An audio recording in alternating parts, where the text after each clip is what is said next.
तिष्ठति ज्ञानरूपं नररूपं कबीरभो वासनाचाल सर्वत्रं ज्ञानदृष्टिविनश्यति त्वं कबीरमहावन्दे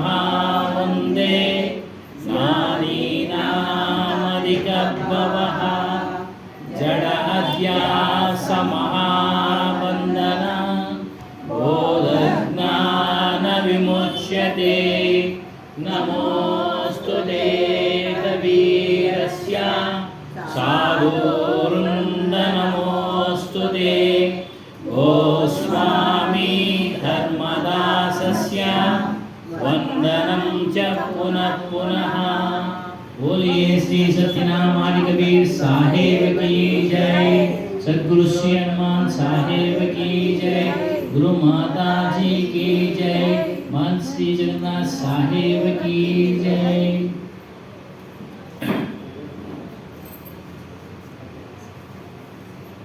ಈ ದಿನ ಮಹಾಶಿವರಾತ್ರಿ.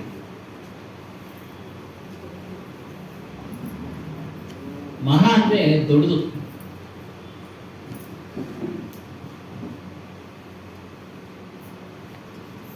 ಒಂದು ಒಳ್ಳೆ ಪುಣ್ಯದ ದಿವಸ ಅಂತ ಇಡೀ ಜಗತ್ತು ಈಶ್ವರನನ್ನ ಪೂಜೆ ಪುನಸ್ಕಾರಗಳೊಂದಿಗೆ ಕಾರ್ಯಕ್ರಮವನ್ನು ನಡೆಸ್ತಾ ಇರ್ತಾರೆ. ಅದಕ್ಕಿಂತ ದೊಡ್ಡದು ಮಹಾ ಅಂದರೆ ಗುರುವಿನ ದರ್ಶನ. ನೋಡಿ, ಇವತ್ತು ನಾವು ಎಲ್ಲ ಸೇರಿದ್ದೀವಿ. ಅವ್ರಿಗಿನ್ನ ನಾವು ವಿಶೇಷವಾಗಿ ಪುಣ್ಯವಂತರೇ, ಅವ್ರಿಗಿನ್ನ ದೊಡ್ಡ ಪುಣ್ಯವಂತರು ನಾವು ಇವತ್ತು ದಿವಸ. ಈ ಒಂದು ಮಹಾಶಿವರಾತ್ರಿ ದಿನ ನಮ್ಮನ್ನು ಉದ್ದೇಶಿಸಿ ಆತ್ಮವಿಚಾರ ತಿಳಿಸಿಕೊಡಲು ಬಂದಿರತಕ್ಕಂಥ ಮಹಾನ್ ಜಗನ್ನಾಥ್ ಸಾಹೇಬ್ಗೆ ಸ್ವಾಗತ. ಹಾಗೆ ತಮ್ಮ ಎಲ್ಲರಿಗೂ ಸಹ ಸ್ವಾಗತವನ್ನು ಬಯಸ್ತಾ ಇದ್ದೀವಿ. ಶಿವರಾತ್ರಿ ಅನ್ನೋ ವಿಚಾರದ ಬಗ್ಗೆ ಆಮೇಲೆ ಮಾತಾಡೋಣ.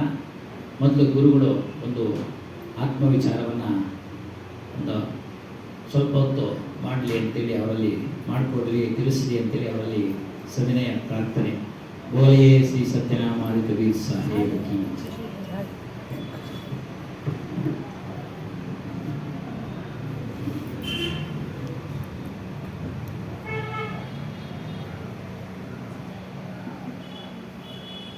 दीनबन्धु करुणा सिन्धु विरागमूर्ति बालब्रह्मचारी जितेन्द्रिय प्रातस्मरणीय अखिल विश्वबन्धु शिरोमणि करुणासागर कल्याणदाता श्री कबीर कृपाल हृदय सुमनको मुक्तक अर्पणयः जयमालं भवभञ्जन दुःखगञ्जन अमरकर्ण शरीरं आदियुगादि आपहो अदलीयदल कवि सत्यनाम सत्य सुकृत आदि अदलि अजर अचिन्त्य पुरुष मुनीन्द्र करुणामये कबीर सुरत जोग संतायन धनि धर्मदासा चूड़ामणि नाम मुक्तामणि नाम सुदर्शन नाम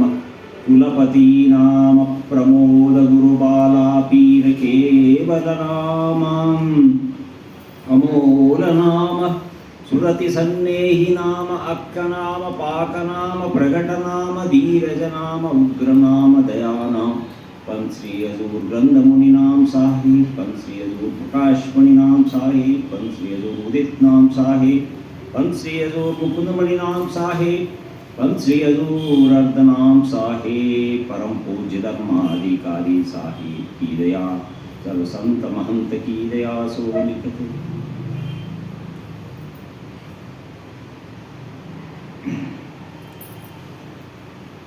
ಇಲ್ಲಿ ಶಿವರಾತ್ರಿ ದಿನದಂದು ಭಾನುವಾರ ಮಹಾನ್ ಶ್ರೀರಂಗಸ್ವಾಮಿಗಳು ಉಪಸ್ಥಿತಿಯಲ್ಲಿ ಈ ಕಾರ್ಯಕ್ರಮ ಯಶಸ್ವಿಯಾಗಿ ನಡ್ಕೊಂಡು ಹೋಗ್ತಾ ಇದೆ. ಇನ್ನು ಮುಂದೆ ನಡೀಲಿ ಅಂತ ಹೇಳಿ ಆಶಿಸ್ತಾ ಇನ್ನೆರಡು ಮಾತುಗಳನ್ನ ಪ್ರಾರಂಭ ಮಾಡ್ತಾ ಇದ್ದೀನಿ.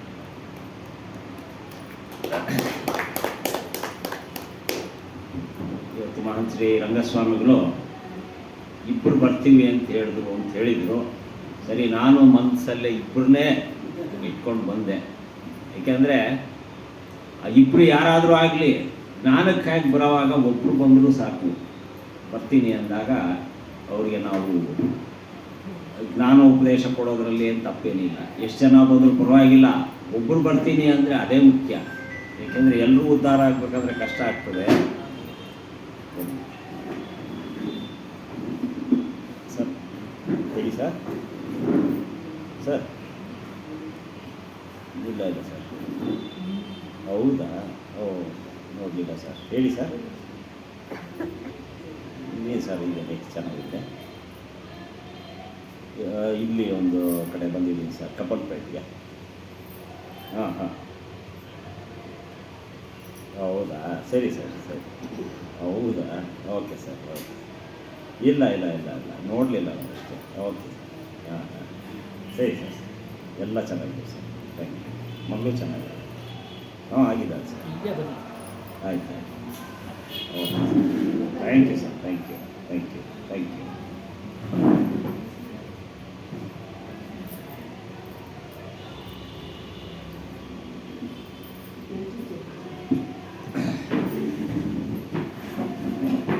ಶಿವರಾತ್ರಿ ಮಹತ್ವ ಏನು ಅಂತಂದರೆ,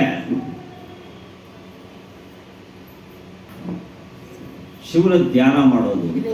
ಇವತ್ತು ವಿಶೇಷವಾಗಿ ಏನೇನು ಮಾಡ್ತಾರೆ ಅಂತಂದರೆ ಭಕ್ತಿ.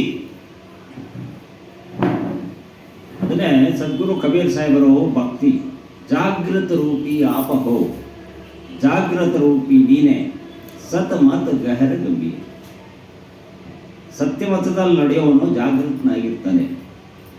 ಆ ಜಾಗೃತಿಗೋಸ್ಕರ ಈ ಒಂದು ವಿಶೇಷವಾಗಿ ಶಿವರಾತ್ರಿ ಅಂತ ಮಾಡ್ತಾರೆ. ಜಾಗರಣೆ, ರಾತ್ರಿ ಇಡೀ ಜಾಗರಣೆ ಮಾಡ್ತಾರೆ. ಮತ್ತು ವಿಶೇಷವಾಗಿ ಭಕ್ತಿ, ಪೂಜೆ, ಭಜನೆ ಅದರಲ್ಲಿ ತಲ್ಲೀನರಾಗಿರಬೇಕು ಅಂತೇಳಿ ಮಾಡ್ತಾರೆ. ಮತ್ತು ಉಪವಾಸ ಮಾಡ್ತಾರೆ. ಉಪವಾಸದ ಮಾಡ್ತಕ್ಕಂಥ ಉದ್ದೇಶ ಏನಪ್ಪ ಅಂತಂದರೆ, ಮೈಯಲ್ಲಿ ನಮಗೆ ಆಹಾರ ಸೇರ್ತಾ ಇದ್ದಂಗೆ ಆಲಸ್ಯ ಬರುತ್ತೆ ಅಲ್ವಾ? ಅದಕ್ಕೋಸ್ಕರ ಉಪವಾಸ ಮಾಡಿದ್ರೆ ಏನಾಗ್ತದೆ ಅಂತಂದರೆ ಆಲಸ್ಯ ಇರಲ್ಲ. ನೋಡಿ, ಉಪವಾಸ ಮಾಡಬೇಕು ಅಂದಿದ್ದ ದಿವಸ ಯಾರು ಕೂಡ ತಿನ್ನೋ ಕಡೆ ಗಮನಕ್ಕೆ ಹೋಗದೆ ಇರೋದ ಸಂದರ್ಭದಲ್ಲಿ ಹಸಿವು ಅನ್ನೋದು ಕಾಡಲ್ಲ ಅವನಿಗೆ. ಯಾಕೆಂದರೆ ಗಮನ ಎಲ್ಲ ಉಪವಾಸದ ಕಡೆ ಇರುತ್ತೆ. ಒಂದು ತೊಟ್ಟು ನೀರು ಕುಡಿಯಲ್ಲ. ಗಮನ ಎಲ್ಲಿರುತ್ತೆ ಅವರಿಗೆ? ಬಾಕಿ ಅಂತೆ ಬೇರೆ ದಿವಸ ಮಾಡೋ ಉಪವಾಸ ಅಂತಂದರೆ ಬೆಳಿಗ್ಗೆನೆ ಪ್ರಾರಂಭ ಆಗೋಗುತ್ತೆ. ಇನ್ನೂ ತಿಂಡಿ ಮಾಡಲಿಲ್ವಾ, ಟೈಮ್ ಆಯಿತು ಅಂತ ಹೇಳ್ತಾರೋ ಇಲ್ವೋ? ಅದೇ ಅದು ಉಪವಾಸ ಅಂತಂದರೆ ಏನಪ್ಪ ಅಂತಂದರೆ, ಉಪ ಅಂದರೆ ಸಮೀಪ. ಸಮೀಪವಾಗಿ ವಾಸ ಮಾಡ್ತಕ್ಕಂಥವ್ರು ಯಾರು? ಚೈತನ್ಯ ಸ್ವರೂಪ. ಅದರ ಅರ್ಥ ಉಪವಾಸ. ಉಪವಾಸ ಅಂದರೆ ಖಾಲಿ ಹೊಟ್ಟೆ ಇಡುವಂತಲ್ಲ. ಆದರೂ ಕೂಡ ಉಪವಾಸ ಅಂದರೆ ಶರೀರಕ್ಕೆ ಅನುಕೂಲವಾಗಲಿ ಅಂತ ಹೇಳಿ ಉಪವಾಸ ಮಾಡ್ತಕ್ಕಂಥದ್ದಾಗುತ್ತೆ. ಮತ್ತು ರಾತ್ರಿ ಪೂರ್ತಿ ಜಾಗರಣೆ ಮಾಡೋದು ಏನಪ್ಪ ಅಂತಂದರೆ, ಮನಸ್ಸು ಹಲವೇಳೆ ಹೋಗ್ಬಿಟ್ಟಿರುತ್ತೆ. ಆ ಮನಸ್ಸನ್ನು ಜಾಗೃತೆಗೊಳಿಸ್ಲಿಕ್ಕೆ ಆ ಒಂದು ರಾತ್ರಿನ ಸಮರ್ಪಣೆ ಮಾಡಿ ಅಂತ ಹೇಳಿ ಶಿವರಾತ್ರಿ ಮಾಡ್ತಕ್ಕಂಥ ಉದ್ದೇಶ. ಶಿವ ವಿಷಕಂಠ, ನೀಲಕಂಠ ಎಲ್ಲ ಥರವೂ ಹೇಳ್ತಾರೆ. ವಿಷ ಅಂದರೆ ಏನು? ಅಂದರೆ ವಿಷ ಎಲ್ಲಿಂದ ಉತ್ಪತ್ತಿ ಆಗೋದು? ಕಂಠ, ವಿಷಕಂಠ. ಕಂಠ ಅಂದರೆ ಇಲ್ಲಿಂದ ಸ್ವರ ಬರುತ್ತೆ. ಇಲ್ಲಿಂದಾನೇ ವಿಷಯಾದಿಗಳು. ಬೇರೆ ಶಿವನ್ ನೋಡೋದು ಬೇಕಾಗಿಲ್ಲ ನಾವು. ಇಲ್ಲಿ ಕಂಠ ಅಂತಕ್ಕಂಥದ್ದು ಏನಪ್ಪ ಅಂದರೆ ಇಲ್ಲಿಂದಾನೇ ವಿಷಯಾದಿಗಳು ಉತ್ಪತ್ತಿ ಆಗೋದು. ಅರ್ಥ ಆಯ್ತಾ? ಆ ವಿಷಯಾದಿಗಳನ್ನ ಇಲ್ಲಿ ಕಂಠದಲ್ಲಿ ವಿಷ ಕುಡಿದು ಶಿವ ಇಲ್ಲಿ ಇಟ್ಕೊಂಡಿದ್ದಾನೆ ಗಂಟಲಲ್ಲಿ ಅಂತ. ಆದ್ದರಿಂದ ಆ ವಿಷ ಒಳಗೆ ಹೋಗಬಾರ್ದು. ಎಲ್ಲಿರಬೇಕೋ ಬಾಯಲ್ಲೇ ಇರಬೇಕು, ಆಚೆ ಬರಬಾರ್ದು. ಒಳಗೂ ಹೋಗಬಾರ್ದು, ಆಚೆನೂ ಬರಬಾರ್ದು.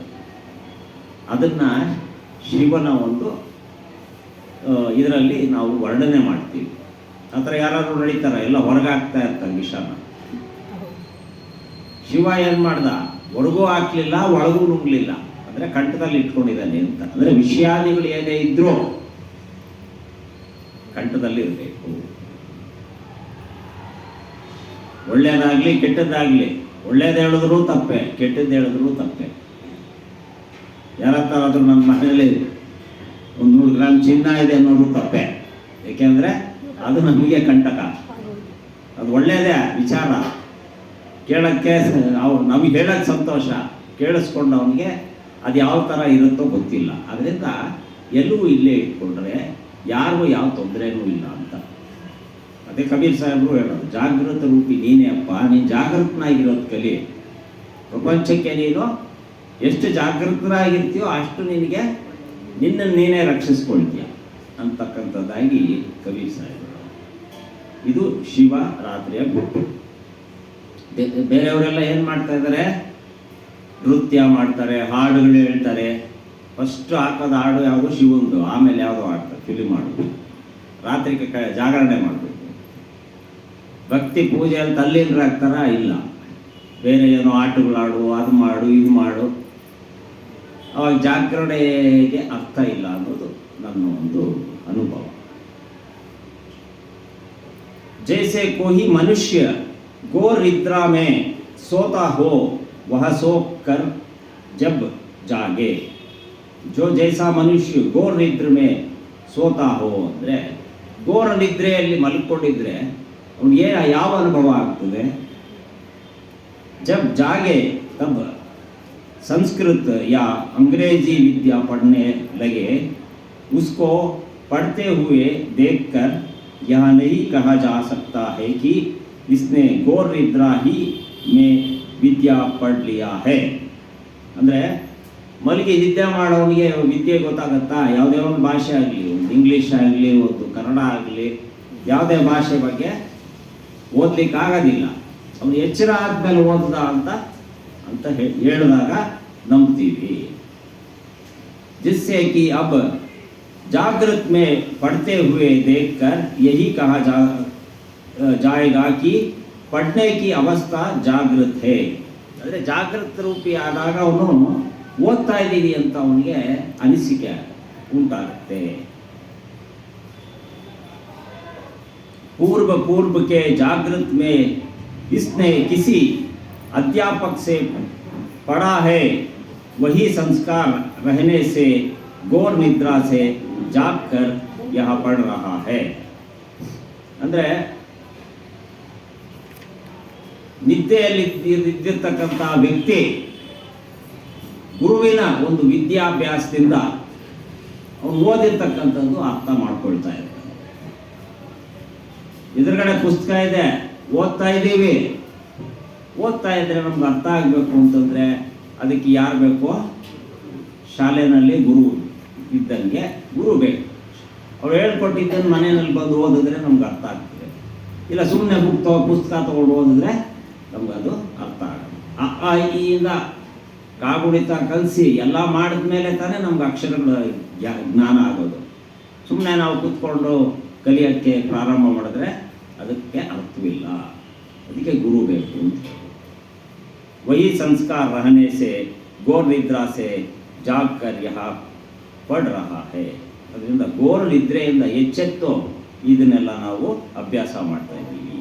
इसी प्रकार सुषुप्तिवत गर्भवास से आए हुए बालकों में हंसने, रोने, भय का जाने, दूध पीने और स्वप्न में हर्ष शोक के भाव की जो क्रिया हम लोग प्रत्यक्ष देख रहे हैं. ಇದೇ ರೀತಿಯಾಗಿ ಒಂದು ಮಗು ಭೂಮಿಗೆ ಬರುತ್ತೆ ತಾಯಿ ಗರ್ಭದಿಂದ ಅಂತಂದಾಗ ಏನು ಅದು ಅದರ ಒಂದು ದಿನಚರಿಯಲ್ಲಿ ನೋಡ್ಕೊಳ್ಳಿ. ಅಳುತ್ತೆ, ನಗುತ್ತೆ, ಮತ್ತು ಹಾಲು ಕುಡಿಯುತ್ತೆ, ಎಲ್ಲ ಮಾಡುತ್ತೆ. ಇದನ್ನು ಕಲಿಸಿದವ್ರು ಯಾರು?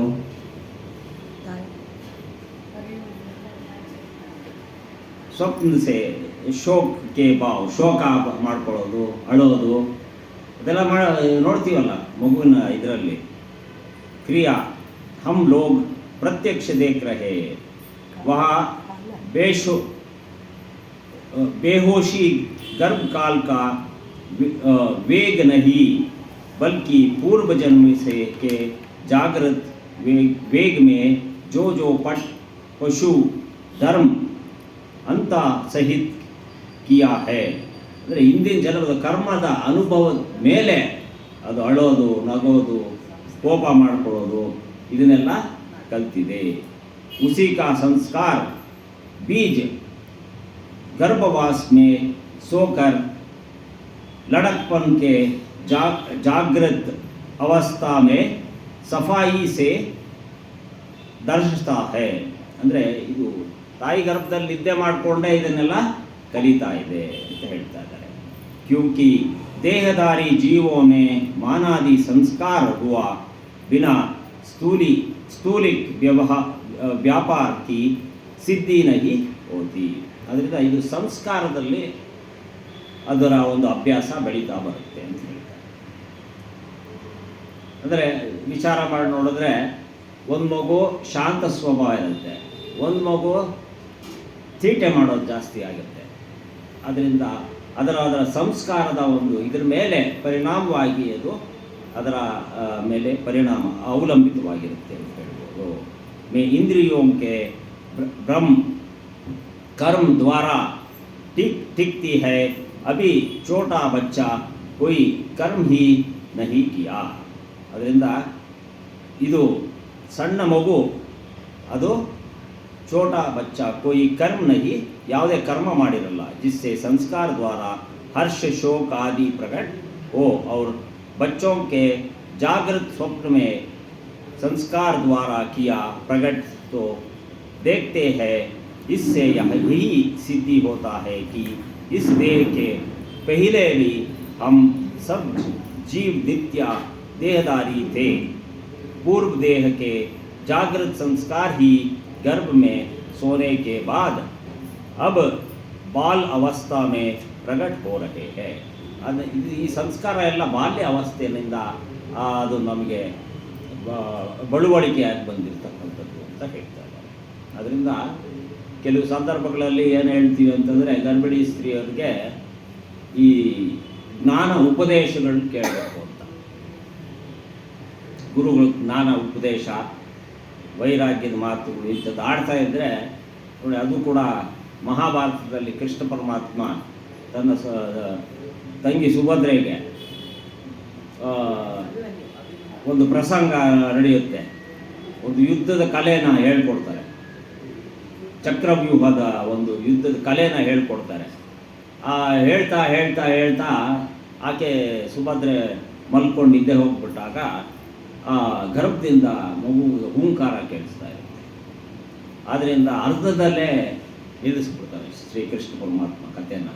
ಯಾಕೆಂದರೆ ಇದನ್ನೆಲ್ಲ ಪೂರ್ಣವಾಗಿ ಕೇಳ್ಕೊಂಡ್ಬಿಟ್ರೆ ಆ ಮಗು ಇಡೀ ಬ್ರಹ್ಮಾಂಡನೇ ನಷ್ಟ ಮಾಡಿಬಿಡ್ತಾನೆ ಅಂತ ಹೇಳಿ ಎಚ್ಚೆತ್ಕೊಂಡು ಅರ್ಧದ ಕಥೆಯಲ್ಲೇ ನಿಲ್ಲಿಸಬೇಕಾಗತ್ತೆ. ಅದೇ ರೀತಿ ನಾವು ಸಂಸ್ಕಾರ ಅಂದರೆ ಆ ಗರ್ಭಾವಸ್ಥೆಯಲ್ಲಿರಬೇಕಾದ್ರೆ ಒಳ್ಳೆಯ ಸಂಸ್ಕಾರಗಳು, ಒಳ್ಳೆ ಭಜನೆಗಳು, ಒಳ್ಳೆ ಹಾಡುಗಳು, ಒಳ್ಳೆ ವಿಚಾರನ ನಾವು ಕೇಳಿದ್ರೆ ಏನಾಗ್ತದೆ, ಮಗು ಮೇಲೆ ಪರಿಣಾಮ ಬೀಳ್ತದೆ. बस इसी तरह आगे आगे जागृत कर वेग तथा उनके संस्कार रूप बीज अनादि पूर्व बीते हुए सब समयों से जीव देह धरते छोड़ते चले ही आ रहे हैं. ಇದೇ ರೀತಿ ಸಂಸ್ಕಾರದ ಪರಿಣಾಮವಾಗಿ ಜನ್ಮ ತಾಳಿ ಮೃತ್ಯು ಹೊಂದಿ ಮತ್ತೆ ಜನ್ಮ ತಾಳ್ತಕ್ಕಂಥ ಅವಸ್ಥೆನ ಪಡ್ಕೊಂಡು ಹೋಗ್ತಾ ಇದ್ದೀವಿ. रहे तथा इसी प्रकार वासना धारण करते हुए आगे भी चले जाएंगे. ಇದೇ ರೀತಿ ನಾವು ಯಾವ ವಾಸನೆಯಲ್ಲಿ ಇಟ್ಕೊಂಡಿದ್ದೀವೋ ಅದೇ ವಾಸನೆಯಲ್ಲಿ ನಾವು ಮುಂದುವರಿತಾ ಹೋಗ್ತಾ ಇರ್ತೀವಿ. ಆದ್ದರಿಂದ चले जाएंगे. यह नित्य पदार्थ रहे बिना अनादि जागृत कर्म वेग से सूक्ष्म वासन धारण करते हुए आज तक चले आना नहीं बन सकता. ಅದರಿಂದ ಸೂಕ್ಷ್ಮ ರೀತಿಯಲ್ಲಿ ಇರ್ತಕ್ಕಂಥ ವಾಸನೆ ಹಿಡ್ಕೊಂಡು ನಡೆಯೋದು ಬಹಳ ಕಷ್ಟಕರವಾಗಿದೆ. पूर्वोक्त षष्ठ प्रमाणों से जीव को नित्य कहा है. अपनी नित्यता का सत्व प्रणाम. एक पिता के कहीं एक लड़के होते हैं, उनको एक प्रकार के बनाने का यत्न करते हुए भी और एक संग से रहते हुए भी वे भिन्न भिन्न प्रकार से स्वभाव वाले देखे जाते हैं. ಅಂದರೆ ಒಬ್ಬ ತಂದೆ ಆದವನು ಮಗುಗೆ ಒಂದು ದಿಕ್ಕಿನಲ್ಲಿ ನಡೆಸಬೇಕು ಅಂತ ಆಸೆ ಇಟ್ಕೊಂಡಿರ್ತಾನೆ. ಆದರೆ ಆ ಮಗು ಏನು ಮಾಡುತ್ತೆ, ಕ್ರಮೇಣ ಅದರ ಸ್ವಭಾವ ಭಿನ್ನ ಭಿನ್ನದ ಪ್ರಕಾರವಾಗಿ ಬದಲಾಗ್ತಾ ಹೋಗುತ್ತೆ. कोई साधु संग अनुरागी कुकर्म त्यागी होता है. ಅಂದರೆ ಕೆಲವರು ಏನು ಮಾಡ್ತಾರೆ ಅಂದರೆ ಸಾಧು ಸಂತರ ಸಂಘ ಮಾಡಿದ್ರೆ ಏನಾಗುತ್ತೆ, ಅವರು ಕುಕರ್ಮನ ಬಿಟ್ಟು ತ್ಯಾಗ ಮಾಡಿ ಮುಂದೆ ನಡೀತಾರೆ. कोई राज गुणी, कोई श्रेष्ठ सतोगुणी, कोई तमोगुणी, फिर वे सब प्रबुद्ध होकर कोई धनी निर्धनी इत्यादि कई प्रकार से देखे जाते हैं. ಅದರಿಂದ ಗುಣ ಸ್ವಭಾವ ಯಾರ ಜೊತೆ ಯಾರು ಸಂಘ ಬೆಳೀತಾರೋ, ಒಬ್ಬ ರಾಜಕಾರಣಿ ಆಗ್ಬೋದು, ಒಬ್ಬ ಚಲನಚಿತ್ರದಲ್ಲಿ ನಟನೆ ಮಾಡ್ತಕ್ಕಂಥವ್ರಾಗ್ಬೋದು, ಇನ್ನೊಬ್ರು ಮತ್ತೊಬ್ರು ತಮ್ಮ ಬೇಕಾಗಿ ಇರ್ತಕ್ಕಂಥ ರೀತಿಯಲ್ಲಿ ಧನ ಸಂಪಾದನೆ ಮಾಡ್ಕೊಳ್ತಕ್ಕಂಥವ್ರಾಗಿದ್ದಾರೆ. ಇನ್ನು ಕೆಲವರು ಕೆಟ್ಟ ಒಂದು ಸಹವಾಸದಲ್ಲಿ ಬಿದ್ದು ಅನ್ಯಾಯವಾಗಿ ತಮ್ಮ ಜೀವನನ ಹಾಳು ಮಾಡ್ಕೊಳ್ತಕ್ಕಂಥ ಸ್ವಭಾವನ ಪಡ್ಕೊಳ್ತಾ ಇದ್ದಾರೆ. ಅದರಿಂದ अब यदि बीज वृक्ष से स्वभाव समान एक ही पिता के बीज स्वभाव प्रत्येक लड़कों में माना जाए तो पिता माता से समान ही सब पुत्रों में गुणधर्म होना चाहिए. ಏನಾಗ್ತದೆ ಅಂದರೆ ತಂದೆ ತಾಯಿ ಗುಣ ಮಕ್ಕಳಲ್ಲಿ ಬರಲೇಬೇಕಲ್ವ. ತಂದೆ ಗುಣ ತಾಯಿ ಗುಣ ಬರಬೇಕು ಅಂತ ಹೇಳ್ತೀವಿ, ಆದರೆ ಅದು ಬರಲಿಕ್ಕೆ ಸಾಧ್ಯವಿಲ್ಲ, ಯಾಕೆಂದರೆ ವಾತಾವರಣ ದೋಷ ಅಂತ ಹೇಳ್ತಾರೆ. नीम बीज से वृक्ष होकर अनेक बीज कटु ही होते हैं. नीम कौरी के बदले आम नहीं हो जाते हैं.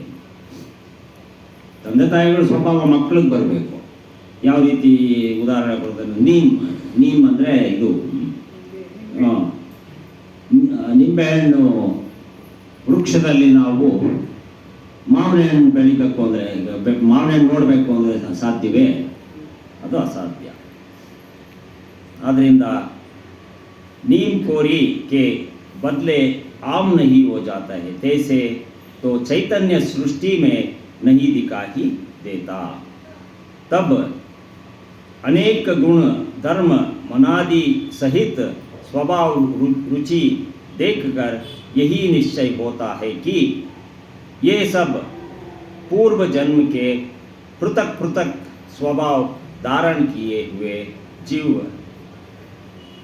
पूर्व देह छोड़कर एक क्षेत्र में आज दैव धारण करते हुए भी भिन्न भिन्न सहजिक स्वभाव वाले देख जाते हैं. अथवा कोई शुभाचरण करने वाला कुटुंब धन धान्य से दुखी है, कोई ಪಾಪಾಚಾರಿ ಸುಖಿ ಹೇ. ಅಂದರೆ ಏನು ಹೇಳ್ತಾ ಇದ್ದಾರೆ ಅಂತಂದರೆ, ಇದಕ್ಕೆ ಕಾರಣ ಏನಪ್ಪ ಅಂತಂದರೆ, ಮಾವಿನ ಮರ ಮಾವಿನ ಎಣ್ಣೆ ಬಿಡೋದು, ಅಲ್ಲಿ ನಾವು ನಿಂಬೆ ಹಣ್ಣು ಕೇಳೋಕ್ಕಾಗಲ್ಲ. ನಿಂಬೆ ಹಣ್ಣು ಮರದಲ್ಲಿ ಮಾವಿನ ಹಣ್ಣು ಬೆಳೆಯಲ್ಲ. ಹಾಗೆ ಖರ್ಜೂರದ ಮರದಲ್ಲಿ ನೀವು ಬಾದಾಮಿ ಬೆಳೆದಿಲ್ಲ ಅಂತ ಕೇಳಲಿಕ್ಕೆ ಬರಲ್ಲ, ಯಾಕೆಂದರೆ ಅದ್ರ ಬೀಜ ಅದೇ ಬರ್ತಕ್ಕಂಥದ್ದು. ಮನುಷ್ಯನೂ ಅಷ್ಟೇ, ಮನುಷ್ಯನಿಂದ ಮನುಷ್ಯನೇ ಬರೋದು, ಆದರೆ ಮನುಷ್ಯನ ಗುಣ. ಈಗ ಮಾವಿನ ಮರದಲ್ಲಿ ಒಂದು ಮಾವಿನ ಹಣ್ಣು ರುಚಿನೇ ಎಲ್ಲ ಮಾವಿನ ಹಣ್ಣು ಬರುತ್ತೆ, ಹೌದೋ ಇಲ್ವೋ? ಹಂಗೆ ಒಂದು ನಿಂಬೆಹಣ್ಣು ಥರನೇ ಇನ್ನೊಂದು ನಿಂಬೆಹಣ್ಣು ಇರುತ್ತೆ. ಸಣ್ಣ ನಿಂಬೆಹಣ್ಣಿಗೂ ಗಜನಿಂಬೆಗೂ ವ್ಯತ್ಯಾಸ ಇದೆ. ಗಜನಿಂಬೆ ಬರುತ್ತೆ ಇದರಲ್ಲಿ, ಇದು ಬೇರೆ ಮರದಲ್ಲಿ ಸಣ್ಣ ನಿಂಬೆಹಣ್ಣು ಮರದಲ್ಲಿ ಗಜನಿಂಬೆಯನ್ನು ಬಯಸಿದ್ರೆ ಬರುತ್ತೆ. ಅದೇ ರೀತಿ ಆದರೆ ಮಾನವನಿಗೆ ಯಾಕೆ ಈ ರೀತಿ ಬೇರೆ ಬೇರೆ ಗುಣಗಳಿವೆ ಅಂತಂದರೆ, ಅದೇ ಹೇಳೋದು, ಪೂರ್ವ ಜನ್ಮದಲ್ಲಿ ಏನಾಗಿದ್ದೇನು, ಪೂರ್ವ ಜನ್ಮದಲ್ಲಿ ಮಾಡಿರ್ತಕ್ಕಂಥ ಕರ್ಮದ ಅನುಸಾರವಾಗಿ ನಾವು ಬಂದ್ಬಿಟ್ಟಿದ್ದೀವಿ ಅಂತ ಹೇಳಿ ಆ ಗುಣನ ಈಗ ನಾವು ಹೊಂದ್ಕೊಳ್ತಾ ಇದ್ದೀವಿ. ಆದ್ದರಿಂದ ಸತ್ಸಂಗ ಅಂತಂದರೆ, ಸತ್ಸಂಗಕ್ಕೆ ಬಂದಾಗ ಯಾಕೆ ಆ ಗುಣಧರ್ಮಗಳೆಲ್ಲ ಬದಲಾವಣೆ ಆಗುತ್ತೆ? ಯಾಕಾಗತ್ತೆ? ನೀರಿನಲ್ಲಿ ಸಕ್ಕರೆ ಬೆರೆಸಿದ್ರೆ ಏನಾಗುತ್ತೆ? ಎಲ್ಲ ನೀರು ಸಿಹಿ ಆಗುತ್ತೆ. ಉಪ್ಪು ಹಾಕಿದ್ರೆ ಉಪ್ಪು ನೀರಾಗುತ್ತೆ. ಹಾಗೆ ಗುಣಧರ್ಮಗಳು ಯಾವ ಸಂಘ ನಾವು ಮಾಡ್ತೀವಿ ಆ ಸಂಘಕ್ಕೆ ಅನುಸಾರವಾಗಿ ನಮಗೆ ಅದರ ಅನುಭವ ಆಗುತ್ತೆ. ಈ ರೀತಿಯಾಗಿ ವಿಶ್ಲೇಷಣೆಗಳು ಮಾಡಿ ನಮಗೆ ತಿಳಿಯಪಡಿಸ್ತಾ ಇದ್ದಾರೆ ಇಂದಿನ ಜನ್ಮದ ವಾಸನೆ ಅಂತ.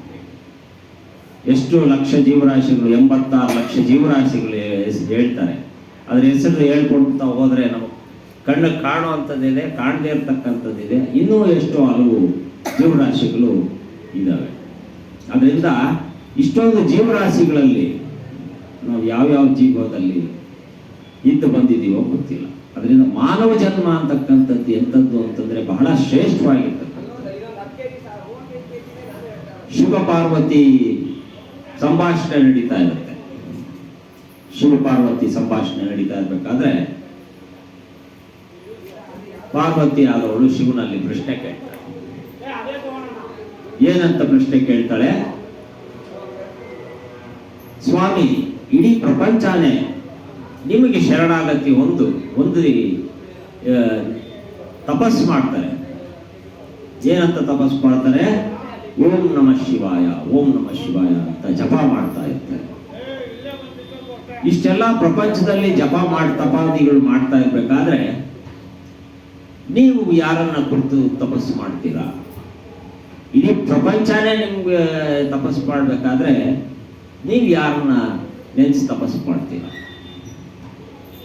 ಅಂತ ಪ್ರಶ್ನೆ ಬಂದಾಗ ಅವರು ಹೇಳ್ತಾರೆ, ಹೌದು, ನನಗೂ ಒಬ್ಬ ಇದ್ದಾನೆ ಮೇಲೆ ಸೃಷ್ಟಿಕರ್ತ, ಆದಿ, ಅವನೇ ಸತ್ಯಪುರುಷ, ಅವನನ್ನು ಕುರಿತು ನಾನು ತಪಸ್ಸು ಮಾಡ್ತೀನಿ.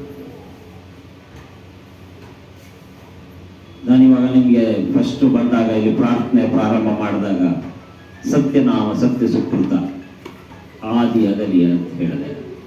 ಹಾಗೆ 4 ಯುಗಗಳಲ್ಲೂ ಕಬೀರ್ ಸಾಹೇಬ್ರಿದ್ದಾರೆ.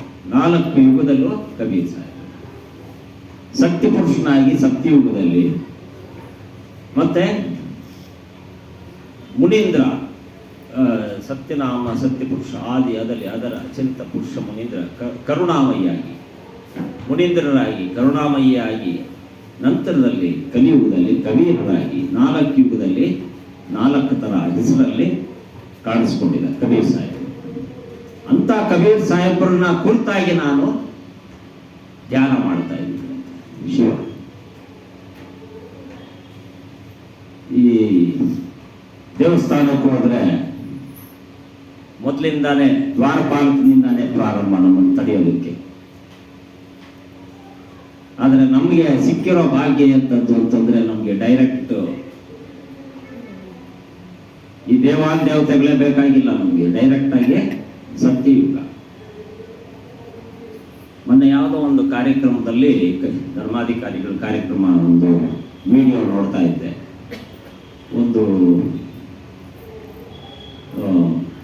ಸ್ಮರಣೆ ತಿಥಿ ಇಟ್ಕೊಂಡಿದ್ರು, ಸ್ವರ್ಗೀಯ ಪಿತಾಜಿ ಅಂತ ಅವ್ರ ಹೆಸರಾಗಿ ಸ್ವರ್ಗೀಯ ಅಂತ ಹಾಕಿದ್ರು.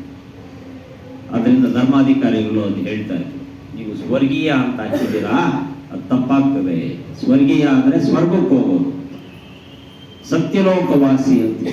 ಸತ್ಯಲೋಕ ಅಂದರೆ ಅಮರಲೋಕ, ಅಲ್ಲಿ ಹುಟ್ಟಿಲ್ಲ ಸಾವಿಲ್ಲ ಅಂತ ಲೋಕಕ್ಕೆ ನೀವು ಹೋಗೋದು ಅಂತ ಅರ್ಥ. ಸತ್ಯಲೋಕವಾಸಿ ಅಂತ ಹಾಕ್ಬಿಟ್ಟು ಸ್ವರ್ಗವಾಸಿ ಅಂತ ಹಾಕಿದ್ದೀರಾ ಅಂತ ಹೇಳ್ತಾರೆ. ಚಲಾವ ಚೌಕ ಮಾಡಿಕೊಂಡು ಆ ಒಂದು ಪದವನ್ನು ಬಳಸ್ತಾರೆ. ಸತ್ಯಲೋಕವಾಸಿ, ಸತ್ಯಲೋಕ ಅಂದರೆ ಅಮರಲೋಕದಲ್ಲಿ ದುಃಖವೂ ಇಲ್ಲ, ಸುಖವೂ ಇಲ್ಲ, ಸಂತೋಷವೂ ಇಲ್ಲ, ಯಾವುದೂ ಇಲ್ಲ ಅಂತ ಒಂದು ಸ್ಥಳ ಸತ್ಯಲೋಕ ಅಂತ ಸ್ಮರಣೆ. ಅಂತ ಸತ್ಯಲೋಕವಾಸಿ ಸತ್ಯಪುರುಷ, ಆ ಸತ್ಯಪುರುಷನ ಕುರಿತಾಗಿ ನಾನು ಧ್ಯಾನ ಮಾಡ್ತಾ ಇದ್ದೀನಿ ಅಂತ ಶಿವ ಪಾರ್ವತಿ. ಆದ್ರಿಂದಾನೆ ಸತ್ಯನಾಮ ಅಂತಕ್ಕಂಥದ್ದು ಉಪದೇಶ ಕೊಡೋದು. ಸರ್ವಶ್ರೇಷ್ಠವಾದ ನಾಮ ಅದು ಸತ್ಯನಾಮ, ಬೇರೆ ಯಾವುದೂ ಬೇಡ. ನಮೋ ಓಂ ನಮಃ ಶಿವಾಯ ಆಗಲಿ, ಹರಿ ಆಗಲಿ, ಅವ್ರಿಗಿಂತ ಎತ್ತರದಲ್ಲಿ ಅವ್ರ ತಂದೆ ತಾಯಿಯಲ್ಲಿ ಯಾರೋ ತ್ರಿಮೂರ್ತಿಗಳ ತಂದೆ ತಾಯಿ ಬಂದು ಗಾಯತ್ರಿ ದೇವಿ ಮತ್ತು ನಿರಂಜನ, ಅವ್ರನ್ನ ಸೃಷ್ಟಿ ಮಾಡಿರ್ತಕ್ಕಂಥವ್ರು ಯಾರೋ ಅವನೇ ಸತ್ಯಪುರುಷ. ಆದ್ರಿಂದ ಆದಿಪುರುಷ ಅಂತ ಹೇಳ್ತೀವಿ. ಆದಿಪುರುಷ ಅಂದ್ರೆ ಮೊದಲನೇ ಸ್ಥಾನದಲ್ಲಿ ಅಂತ ಒಂದು ಸ್ಥಾನದಲ್ಲಿರ್ತಕ್ಕಂಥ ಕಬೀರರನ್ನ ನಾವು ಡೈರೆಕ್ಟ್ ಆಗಿ ಇಂಡೈರೆಕ್ಟ್ ಆಗಿ ಇಲ್ಲೆಲ್ಲ ಮಾಡ್ಕೊಂಡು ಹೋಗೋದು ಬೇಕಾಗೇ ಇಲ್ಲ. ಇವರೆಲ್ಲ ಏನ್ ಬಯಸ್ತಾರೆ ಅಂತಂದ್ರೆ ಸ್ವರ್ಗದಲ್ಲಿವರೆಗೂ ತೋರಿಸ್ತಾರೆ ಅಷ್ಟೇ, ಕೈಲಾಸ ತೋರಿಸ್ತಾರೆ, ಸ್ವರ್ಗ ತೋರಿಸ್ತಾರೆ, ಮತ್ತೆ ಪಾತಾಳಕ್ಕೆ ಬರಲೇಬೇಕು. ಯಾಕೆ? ಸ್ವರ್ಗ ಭೋಗಾದಿಗಳಲ್ಲಿ ಏನೇನಿದೆ, ಸ್ವರ್ಗದಲ್ಲಿ ಭೋಗ ಅಂದ್ರೆ ಏನು? ರಂಬೆ, ಊರ್ವಶಿ, ಮೇನಕೇರ ಅಂತ ಹೇಳ್ತೀವಿ. ಅದ್ರ ಜೊತೆಗೆ ಏನಿದೆ? ಅಮೃತಪಾನ ಅಂತೀವಿ. ಅಮೃತ ಅಂದ್ರೆ ಇವಾಗ ನಮ್ಮ ವೈಟ್ ಸ್ಟೋರಲ್ಲಿ ಇದೆಯಲ್ಲ, ಆ ಥರ ಪಾನೀಯಗಳಿದೆ. ಅದನ್ನೆಲ್ಲ ಅನುಭವಿಸ್ಬಿಟ್ಟು ಕೊನೆಗೆ ಏನ್ ಮಾಡಬೇಕು, ಅಲ್ಲಿಂದ ಚಾರ್ಜ್ ಹೊಡಿತಾರೆ, ಹೋಗಲಿ ಪುಣ್ಯ ಮುಗೀತಿಲ್ಲಿ. ಎಂಥ ದೊಡ್ಡ ವ್ಯಕ್ತಿ ಆಗಲಿ, ಎಂಥ ದೊಡ್ಡ ಶ್ರೀಮಂತನಾಗಲಿ, ಅವನು ಕುಡಿದಿದ್ದರೆ ಅವನು ಅವಿವೇಕಿ ಅಂತಾರೆ ಸಮಾಜದಲ್ಲಿ. ಏನಂತಾರೆ? ಅವನ ಅವಿವೇಕಿ ಅಂತಾರೆ ಸಮಾಜದಲ್ಲಿ. ಅಂತ ಒಂದು ಇದರಲ್ಲಿ ನಾವು ಬದುಕ್ತಾ ಇದ್ದೀವಿ. ಅದರಿಂದ ಸ್ವರ್ಗನೂ ಇದೇನೆ. ಕುಡಿ, ತಿನ್ನು, ಮಾಡು, ಹೇಳು ಅಷ್ಟೇ ಇದೆ. ಅದನ್ನ ಸ್ವರ್ಗ ಅಂತೇಳಿ. ಅಲ್ಲಿ ಭಕ್ತಿ ಇದೆಯಾ? ಅಲ್ಲಿ ಭಕ್ತಿ ಕೂಡ ಇಲ್ಲ. ಆದ್ರಿಂದ ನಾವು ಅರ್ಥ ಮಾಡ್ಕೋಬೇಕಾಗಿರೋದು ಏನಪ್ಪ ಅಂತಂದ್ರೆ, ನಾವು ಅಮರಲೋಕವಾಸಿಯನ್ನು ಪೂಜೆ ಮಾಡ್ತಾ ಇದ್ದೀವಿ. ಬೇರೆ ಯಾವುದೋ ನಮಗೆ ಶ್ರೇಷ್ಠವಿಲ್ಲ. ಮಿಕ್ಕಿದ್ದೆಲ್ಲ ಈ ಜೀವನ್ಗೆ ಹೋಲಿಕೆನೆ. ಎಲ್ಲರೂ ಜೀವಿಗಳೇ, ಚೈತನ್ಯ ಸ್ವರೂಪ. ಶಿವನೂ ಜೀವಿನೇ, ಪಾರ್ವತಿನೂ ಜೀವಿಸ್ತಾ ಇದ್ದಾರೆ. ನಮ್ಮಲ್ಲೆಲ್ಲರೂ ಒಬ್ಬರಾಗಿರ್ತಾರೆ. ಅದರಲ್ಲಿ ಅರ್ಥ ನಾನಾ ರೀತಿ ಇದೆ. ಗಣೇಶ ಅಂತಂದ್ರೆ 2 ಕಿವಿ ಇದೆ ಅಂದ್ರೆ ಏನು? ಅದ್ರ ಅರ್ಥ ಏನಪ್ಪ ಅಂತಂದ್ರೆ, ಅಗಲವಾದ ಕಿವಿನಲ್ಲಿ ಜ್ಞಾನ ಪಡ್ಕೊಳ್ಳಿ. ಹೊಟ್ಟೆ ತೋರಿಸ್ತಾರೆ ಗಣೇಶನಿಗೆ, ಅಂದ್ರೆ ಹೊಟ್ಟೆ ತರ ಜ್ಞಾನ ತುಂಬಿಕೊಳ್ಳಿ. ಆಹಾರ ತುಂಬಿಕೊಳ್ಳೋದಲ್ಲ, ಜ್ಞಾನ ತುಂಬಿಕೊಳ್ಳಿ. ಮನಸ್ಸು ತುಂಬಾ ಜ್ಞಾನ ತುಂಬಿಕೊಳ್ತಕ್ಕಂಥದ್ದು. ಇಲಿ ಅಂತಕ್ಕಂಥದ್ದು, ಇಲಿ ಬೇಗ ಹೆಂಗಿರುತ್ತೆ? ಬಿಟ್ರೆ ಒಂದ್ ಕಡೆ ನಿಂತಿರುತ್ತೆ. ಇಲಿ ಅಂತಕ್ಕಂಥದ್ದು ಮನಸ್ಸು. ಆ ಮನಸ್ಸಿನ ಮೇಲೆ ಆ ಭಾರ ಅಂದ್ಬಿಡಿ. ಯಾವುದೋ ಜ್ಞಾನದ ಭಾರ. ಜ್ಞಾನ ತುಂಬಿಕೊಂಡಿರೋದು. ಗಜಾನನ ಅಂದ್ರೆ ಏನು? ಜ್ಞಾನ. ಅದಕ್ಕೆ ಜ್ಞಾನ ದೇವತೆ ಅಂತ ಪೂಜೆ ಮಾಡೋದು. ಇಲಿ ಮೇಲೆ ಕೂತಿರ್ತಕ್ಕಂಥದ್ದು ಏನು? ಇಲಿ ಅಂದ್ರೆ ಮನಸ್ಸು, ಚಿತ್ತ. ಅಲ್ಲಿ ಇಲ್ಲಿ ಓಡಾಡುತ್ತೆ. ಅದರಿಂದ ಜ್ಞಾನ ಅಂತಕ್ಕಂಥದ್ದು ಭಾರನ ಯಾವುದ್ರ ಮೇಲೆ ಬಿಡಬೇಕು? ಮನಸ್ಸಿನ ಮೇಲೆ ಬಿಡಬೇಕು. ಅದು ಗಣೇಶ ಅಂದ್ರೆ. ಗಣೇಶ ಅಂದ್ರೆ ಬೇರೆ ಇಲ್ಲ. ನೀಲಕಂಠ ಅಂದ್ರೆ, ವಿಷಕಂಠ ಅಂದ್ರೆ ಇದರ ಅರ್ಥ. ಇನ್ನು ಬೇರೆ ಎಲ್ಲಿದ್ದಾರೆ ಶಿವ ನಿಮ್ಮನ್ನು ಬಿಟ್ಟು? ವಿಷ್ಣು, ಹರಿ, ರಾಮ. ರಾಮ ಅಂದ್ರೆ ಯಾರು? ರಾಮ ಅಂದ್ರೆ ರಮಿಸ್ತಕ್ಕಂಥ ಚೈತನ್ಯ ವಸ್ತು ಈ ಮಾಯಾ ಶರೀರದಲ್ಲಿದ್ದಾನೆ, ಅವನೇ ರಾಮ. ಇಲ್ಲಿರಿನ ರಾಮನ್ ಬಿಟ್ಬಿಟ್ಟು ಅಯೋಧ್ಯ ರಾಮನ್ ನೋಡ್ತೀನಿ ಅಂತ ಹೋಗ್ತೀವಿ, ಅಲ್ಲಿಲ್ಲ. ಅದಕ್ಕೆ ಕಬೀರ್ ಸಾಹೇಬರು ನೇರವಾಗಿ ಮಾತಾಡಿ ಹೇಳ್ತಾ ಇದ್ದಾರೆ. ಅವರಲ್ಲಿ ಹಲವಾರು ಪ್ರಶ್ನೆಗಳು ಮಾಡಿರ್ತಾರೆ ಅಂತ, ಅವ್ರಿಗೆಲ್ಲ ಉತ್ತರ ಕೊಟ್ಟಿರೋದು ಅವ್ರು ಇದೇ ಥರ. ನಿನ್ನ ಬಿಟ್ಟು ಬೇರೆ ಯಾವುದು ದೇವರಿಗೆ ಇಲ್ಲಪ್ಪ. ನೀನು ಅರ್ಥ ಮಾಡ್ಕೋ. ನಿನ್ನ ಅರ್ಥ ಮಾಡ್ಕೊಂಡಾಗ ಮಾತ್ರ ನಿನಗೆ ಮೋಕ್ಷದ ಹಾದಿ. ನಾನು ಯಾರು ಅಂತ ಪ್ರಶ್ನೆ ಯಾರು ಹಾಕ್ಕೊಂಡಿಲ್ಲ ಇದ್ರೊಳಗೂ. ನಾನು ಯಾರು ಅಂತಕ್ಕಂಥ ಅರ್ಥ ಮಾಡ್ಕೊಳ್ತಾ ಅದೇ ಸಹಜ ಸಮಾಧಿ. ಅಂದರೆ ಅಲ್ಲಿ ಮೋಕ್ಷ ಅಷ್ಟೇ ಅಂತ ಹೇಳ್ತಾ ಇದ್ದಾರೆ. एक क्षेत्र में आज देह धारण करते हुए भी भिन्न भिन्न सहजिक स्वभाव वाले देखे जाते हैं, अथवा कोई शुभाचरण करने वाला कुटुंब धन धान्य से दुखी है, कोई पापाचारी सुखी है।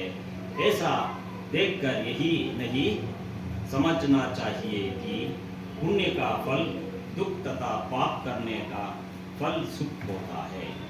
ಅದರಿಂದ ಪಾಪ ಪುಣ್ಯಗಳು, ದುಃಖ ಇದೆಲ್ಲ ಕೆಲವರು ಶ್ರೀಮಂತರು ಇರ್ತಾರೆ, ಆಧಾರವಾಗಿ ಶ್ರೀಮಂತರು ಇರ್ತಾರೆ. ಕೆಲವರು ಪಾಪ ಮಾಡಿ ಹಣ ಸಂಪಾದನೆ ಮಾಡಿ ಅವರು ಸುಖದಲ್ಲಿದ್ದೀನಿ ಅಂತ ತಿಳ್ಕೊಂಡಿರ್ತಾರೆ. ಅದರಿಂದ समझना चाहिए कि पुण्य का फल दुख तथा पाप करने का फल सुख होता है। पुण्य का फल, पुण्यದ ಒಂದು ಫಲ ಏನಪ್ಪ ಅಂತಂದರೆ दुख तथा पाप करने वाले फल सुख होता है। ದುಃಖ ಮತ್ತು ಪಾಪ ಮಾಡಿದ್ರೆ ನಮಗೆ ಸುಖ ಸಿಗುತ್ತೆ ಅಂತಕ್ಕಂಥದ್ದು ತಾನೇ ಅಂದ್ಕೊಳ್ಳೋದು. ಬೇಕಾದಷ್ಟು ಹಣ ಇದೆ ಅಂತಂದರೆ ನಮ್ಮ ಅದರ ಅರ್ಥ ಏನಪ್ಪ ಅಂತಂದರೆ ಸುಖ ಸಿಗುತ್ತೆ ಅಂತ. ಆದ್ದರಿಂದ ಅದರಲ್ಲಿ ಎಷ್ಟು ದುಃಖ ಅನುಭವಿಸ್ಬೇಕಾಗತ್ತೆ ಅಂತಕ್ಕಂಥದ್ದಾಗಿ ಯೋಚನೆ ಮಾಡಿ. ಅದರಿಂದ ಒಂದು ಸಣ್ಣ ಕತೆ ಹೇಳ್ಬೋದು, ಒಂದೆರಡು ಕತೆ ಹೇಳ್ಬೋದು ಸ್ವಾಮಿಗಳಿಗೆ ಅವಕಾಶ ಕೊಡೋಣ. ಒಂದು ಹೇಳಿದ್ದೀನಿ, ಇನ್ನೊಂದು ಹೇಳಬೇಕು. ಒಂದೇನಪ್ಪ ಅಂತಂದರೆ, ಬುದ್ಧನ ಒಂದು ಸ್ಥಳಕ್ಕೆ ಬಂದಿರ್ತಾನೆ. ಬುದ್ಧನ ಸ್ಥಳ ಯಾವುದಪ್ಪ ಅಂತ ಬಂದಿರತಕ್ಕಂಥ ಸ್ಥಳ ಬಂದು ಕೌಶಾಂಬಿ ನಗರ. ಆ ಸ್ಥಳಕ್ಕೆ ಬಂದಿರ್ತಾನೆ ಕೌಶಾಂಬಿ ನಗರಕ್ಕೆ. ಅಲ್ಲಿ ಬಹಳಷ್ಟು ಜನ ಆತನ ದರ್ಶನ ಪಡ್ಕೋಬೇಕು ಅಂತ ಹೇಳಿ ಆಶ್ರಯ ಪಡ್ಕೊಂಡು ಬರ್ತಾರೆ. ಬಂದಾಗ ಅಲ್ಲಿ ಪ್ರಸೇಂಜಿತ್ ಅಂತ ಮಹಾರಾಜ, ಅವನು ಕೂಡ ದರ್ಶನ ಪಡಲಿಕ್ಕೆ ಬರ್ತಾನೆ. ಮಹಾರಾಜ ಬರ್ತಾ ಇದ್ದಾನೆ ಅಂತಂದರೆ ಅವನ ಜೊತೆ ಹಿಂದೆ ಸಾಮಂತರಾಜರು ಮತ್ತು ಅವರ ಎಲ್ಲರೂ ಮಂತ್ರಿಗಳು ಎಲ್ಲರೂ ಸೇರಿ ಬರೀ ಕೈಯಲ್ಲಿ ಬರ್ತಾರೆ. ಅವರೆಲ್ಲ ಚಿನ್ನ, ಬೆಳ್ಳಿ, ವಜ್ರ, ರತ್ನ ಎಲ್ಲ ತಗೊಂಡು ಬರ್ತಾ ಇದ್ದಾರೆ ಸಮೇತವಾಗಿ. ಬಂದರು. ಇನ್ನೂ ಹಲವಾರು ಜನ ಅಲ್ಲಿರ್ತಕ್ಕಂಥ ಊರಿನಲ್ಲಿರ್ತಕ್ಕಂಥ ಶ್ರೀಮಂತರು, ವ್ಯಾಪಾರಿಗಳು ಅವರವ್ರ ಇಷ್ಟುವ ಪದಾರ್ಥಗಳನ್ನೆಲ್ಲ ತಗೊಂಡ್ಬರ್ತಾರೆ. ಎಲ್ಲರೂ ಆ ನಗರಕ್ಕೆ ಪ್ರವೇಶ ಮಾಡ್ತಾ ಇದ್ದಂಗೆ ಒಂದು ಹಣ್ಣು ಮುದುಕಿ, ವಯಸ್ಸಾಗಿದೆ ಪಾಪ ಅವರಿಗೆ. ಅಂಥ ವಯಸ್ಸಾದವರಿಗೆ 3-4 ದಿವಸದಿಂದ ಊಟ ಇರಲ್ಲ. ಊಟ ಇಲ್ಲದೆ ಇರೋದಂಥ ಸಂದರ್ಭದಲ್ಲಿ ಯಾರೋ ಒಂದು ಮಾವಿನ ಹಣ್ಣು ಕೊಡ್ತಾರೆ. ತಿನ್ನಮ್ಮ ಅಂತೇಳಿ ಕೊಟ್ಟು ಹೋಗ್ತಾರೆ. ಆಕೆ ಇನ್ನೇನು ಬಾಯಲ್ಲಿ ಬಾಯಿ ಹತ್ರ ಹೋಗಿರುತ್ತೆ ತಿನ್ನಬೇಕು ಅಂತ, ಅಷ್ಟರಲ್ಲಿ ಯಾರೋ ಸುದ್ದಿ ಮುಟ್ಟಿಸ್ತಾರೆ. ಈ ಥರ ಬುದ್ಧದೇವರು ಬಂದಿದ್ದಾರೆ ಉಪದೇಶ ಮಾಡಲಿಕ್ಕೆ ಅಂತ ಹೇಳಿ ಕಿವಿಗೆ ಬೀಳ್ತಾ ಇದ್ದಂಗೆ ಆ ಕೈ ಹಂಗೆ ಹಿಂದಕ್ಕೆ ಹೋಗಿ ಹಣ್ಣನ್ನು ತೊಳ್ಕೊಂಡು ಅದನ್ನು ಇಟ್ಕೊಂಡು ಓಡ್ತಾಳ ನಗರಕ್ಕೆ. ಹೋದಾಗ ಎಲ್ಲರೂ ತಮ್ಮ ಸಮರ್ಪಣೆಯನ್ನು ಕೊಟ್ಕೊಂಡು ಹೋಗ್ತಾ ಇರ್ತಾರೆ ಮುಂದಕ್ಕೆ. ಕೊನೆಗೆ ಪಾಪ ಎಷ್ಟೋ ದೂರದಿಂದ ಅಜ್ಜಿ ಕ್ಯೂ ಇರುತ್ತಲ್ಲ, ಕ್ಯೂನಲ್ಲಿ ಬಂದು ಹತ್ತಿರದಲ್ಲಿ ನಿಂತ್ಕೊಂಡಾಗ ಬುದ್ಧದೇವರು ಕರೀತಾರಂತೆ, ಬಾ ತಾಯಿ ಬಾ, ನೀನು ಕೊಡು ನಿನ್ನ ಕೈಲಿರೋ ಮಾವಿನ ಹಣ್ಣು ತೊಗೊಂಡು ತಿನ್ನಕ್ಕೆ ಪ್ರಾರಂಭ ಮಾಡ್ತಾರೆ. ಪ್ರಶಂಸೆ ಮಾಡ್ತಾ, ಓ ತಾಯಿ ತಂದೆಯ ನನಗೋಸ್ಕರ, ನಾನು ಹಸ್ತಿದ್ದೆ, ನನಗೆ ಇವಾಗ ಊಟ ಬೇಕಾಗಿತ್ತು ಅಂಥೇಳಿ ಮಾವಿನ ಹಣ್ಣು ತೊಗೊಂಡು ತಿಂದಾಗ ಪ್ರಸೇಂಜಿತ್ ಮಹಾರಾಜರು ಅಲ್ಲಿಂದ ನೋಡ್ತಾ ಇದ್ದಾರೆ. ನೋಡಿಕೊಂಡು ಎಲ್ಲೋ ದೂರದಲ್ಲಿ ಹೋಗಿ ಬೇಜಾರು ಕೋಪ ಎಲ್ಲ ಒಟ್ಟಿಗೆ ಬಂದು ದೂರದಲ್ಲಿ ಹೋಗಿ ನಿಂತ್ಕೊಳ್ತಾರೆ. ನಿಂತ್ಕೊಂಡಾಗ ಗಮನಿಸ್ತಾ ಇದ್ದಾರೆ ಬುದ್ಧದೇವರು. ಕರೀತಾರಂತೆ, ಬಾ ಮಹಾರಾಜ. ಅವಾಗ ಬಂದಾಗ ಮಹಾರಾಜ, ಏನು ನೀನು ದುಃಖ ಅಂತ ಕೇಳ್ತಾನೆ. ಎಲ್ಲ ಸ್ವಾಮಿಗಳೇ, ನಿಮಗೆ ಬೇಕಾಗಿರ್ತಕ್ಕಂಥ ಸ್ಥಳ ಕೊಟ್ಟಿದ್ದೀವಿ, ಮತ್ತು ಬೇಕಾದಷ್ಟು ಭೂಮಿನ ಕೊಟ್ಟಿದ್ದೀವಿ, ಬಂಗಾರ, ವಜ್ರ, ವೈಡೂರ್ಯ ಎಲ್ಲವನ್ನೂ ನಾವು ಸಮರ್ಪಣೆ ಮಾಡಿಬಿಟ್ಟಿದ್ದೀವಿ. ನೀವು ಇಷ್ಟೆಲ್ಲ ಮಾಡಿದ್ರು ಕೂಡ ಆ ಅಜ್ಜಿ ಹತ್ರ ಇರ್ತಕ್ಕಂಥ ಮಾವಿನ ಹಣ್ಣು ತೊಗೊಂಡು ತಿಂತಾ ಇದ್ದೀರಾ, ಪ್ರಶಂಸೆ ಮಾಡ್ತಾ ಇದ್ದೀರಾ, ನಾನು ನೋಡಿ ದುಃಖ ಆಯಿತು. ಆವಾಗ ಬುದ್ಧದೇವರು ಸಮಾಧಾನವಾಗಿ ಹೇಳ್ತಾರಂತೆ, ಮಹಾರಾಜ, ನೀನು ನನಗೆ ಕೊಟ್ಟಿರೋದಾದರೂ ಎಷ್ಟು ಕೊಟ್ಟಿದ್ಯಪ್ಪ? ನೀನು ಮಹಾರಾಜ, ನನಗೆ ಇರೋ ರಾಜ್ಯ ಅಂತ ಕೊಟ್ಟಿಯ ನೀನು? ಇಲ್ಲ, ಒಂದು ಭಾಗ, ನಿನ್ನಲ್ಲಿರೋ ಇಡೀ ಆಸ್ತಿಯಲ್ಲಿ ಒಂದು ಭಾಗ. 100 ಭಾಗದಲ್ಲಿ ಎಷ್ಟು ಭಾಗ ಕೊಟ್ಟೆ? 1 ಭಾಗ ಕೊಟ್ಟಿದ್ಯ. ನಿನ್ನಲ್ಲಿರೋ ಸಾಮಂತರು, ನಿನ್ನಲ್ಲಿರೋ ವ್ಯಾಪಾರಸ್ಥರು, ಅವರು ಅಷ್ಟೇ, ಅವ್ರು ದುಡ್ದಿರೋದ್ರಲ್ಲಿ 1 ಭಾಗ ಕೊಟ್ಟಿರ್ತಾರೆ. ಆದರೆ ಆ ಅಜ್ಜಿ ವಯಸ್ಸಾದವಳು 3 ದಿವಸ ಉಪವಾಸ ಇದ್ದಾಳೆ. ಆಕೆಗೆ ಸಲ್ಲಬೇಕಾಗಿರ್ತಕ್ಕಂಥ ಈ ಸಂಪತ್ತು ಮಾವಿನ ಹಣ್ಣು ಪೂರ್ತಿಯಾಗಿ ನನಗೆ ಸಮರ್ಪಣೆ ಮಾಡು, ಅಂದರೆ 100ಕ್ಕೆ 100ರಷ್ಟು ಸಮರ್ಪಣೆ ಮಾಡಬೇಕು. ಇದು ತ್ಯಾಗ. ಆದ್ರಿಂದ ಯಾರು ಶ್ರೇಷ್ಠರು ನೀನೇ ಹೇಳು. ಇವಾಗ ನೀನೇ ಏನೋ ಜಡ್ಜ್ಮೆಂಟ್ ಕೊಟ್ಟು ಯಾರು ಶ್ರೇಷ್ಠರು ಇವಾಗ ಹೇಳಿ, ನೀವೇ ಹೇಳಿ. ಅಜ್ಜಿ ಶ್ರೇಷ್ಠ, ಇವರಿಷ್ಟೆಲ್ಲ ದಾನ ಕೊಟ್ಟವ್ರು ಶ್ರೇಷ್ಠ? ಅಜ್ಜಿ. ಅದರಿಂದ ಗುರುವಿನಲ್ಲಿ ಹೋದಾಗ ನಾವು ಯಾವ ರೀತಿ ಹೋಗ್ಬೇಕು ಆ ಒಂದು ಇದಕ್ಕೆ ಹೇಳ್ತಾರೆ. ಗುರುವಿನಲ್ಲಿ ಹೋದಾಗ ನಾವು ಯಾವ ರೀತಿ ಹೋಗ್ಬೇಕು? ಸಮರ್ಪಣಾ ಮನೋಭಾವ, ಅಂದರೆ ಸಮರ್ಪಿಸ್ಬೇಕು. ಅದನ್ನೇ ಕಬೀರ್ ಸಾಹೇಬರು ತನು ಮನ ಧನ 3 ಸಮರ್ಪಿಸಬೇಕು. ಗುರುನಲ್ಲಿ ಹೋದಾಗ ಅದನ್ನು ಮಾಡಿದ್ರೆ ಮಾತ್ರ ನಮಗೆ ಮೋಕ್ಷ ಸಿಗುತ್ತೆ. ಧನಿ ಧರ್ಮದಾಸರು 56 ಚಪ್ಪರ್ ಕರೋಡ ಆ ಕಾಲದಲ್ಲಿ, 56 ಕೋಟಿ ಆಸ್ತಿವಂತರು. ನಾನು ಇಡೀ ಆಸ್ತಿಯನ್ನು ನಿಮ್ಗೆ ಕೊಟ್ಬಿಡ್ತೀನಿ, ಸಮರ್ಪಣೆ ಮಾಡ್ತೀನಿ ಅಂತ ಕಬೀರ್ ಸಾಹೇಬ್ ಹೇಳ್ತಾರೆ. ನೀನು ಅದನ್ನು ಮಾಡಕ್ಕೆ ಹೋಗ್ಬೇಡಪ್ಪ, ನಾನು ತಗೊಂಡು ಏನು ಮಾಡಲಿ, ನಿನ್ನ ಆಸ್ತಿನ ಅದನ್ನು ನನಗೆ ಮಾಡಬೇಡ ಅಂತ ಹೇಳಿ. ಆದರೂ ಕೂಡ ಧರ್ಮದಾಸರು ಕಬೀರ್ ಸಾಹೇಬರ ಪ್ರಚಾರಕ್ಕಾಗಿ ಇದನ್ನು ಬಳಸ್ಕೊಂಡು ಹೋದ್ರು. ಇವತ್ತು ನೀವು ಬಂದೋಗಳ ಅಂತಕ್ಕಂಥ ಸ್ಥಳಕ್ಕೆ ಹೋದರೆ ಅಲ್ಲಿ ಎಲ್ಲ ನೋಡ್ಬೋದು. ಅವರ ಪರಂಪರೆನೇ, ವಂಶಾವಳಿನೇ ಬರ್ತಾ ಇದೆ, ಅವರೇ ನಡೆಸ್ಕೊಂಡು ಹೋಗ್ತಾ ಇದ್ದಾರೆ ಕಬೀರ್ ಪ್ರಚಾರ.